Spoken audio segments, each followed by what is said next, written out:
السلام علیکم مرګرو. او نن دا ویډیو زه یو خاص مقصد دپاره جوړوم چې زه نن دلته نه تېرېدم. نو کباب مدینه خو زموږ یو پوخ سټاپ دی، موږ اکثر دلته راځو او اوس خو موسم هم د یخنۍ شو او ډېر ښکلی موسم دی، نو خامخا د سړي زړه غواړي چې کباب المدینه او د دې ځای کباب وخوري سړی.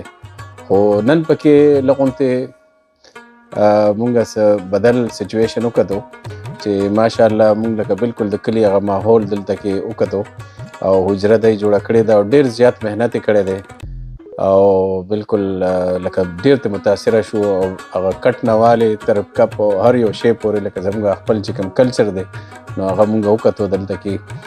او د کلي نه لکه دومره لرې سړی او هغې باوجود سړی خپل کلچر را مخکې کي، دا یو ډېره غټه خبره ده. او بیا دې نه علاوه د دی لکه کباب خوار چا ته پته ده چې څومره مشهور دی. خو جنورۍ کې مونږ دا خبره هم پکې واورېده چې اوس یو نوې غوښه کې دی کباب په جوړوي، نو مونږ ډېر زیات ایکسایټډ یو چې دا به کله جوړېږي او کله به مونږ ټیسټ کوو. خو لکه د دې دا اوسنی چې کوم مینو دی دا هم د څه نه کم نه دی او څه سره برابر نه دی.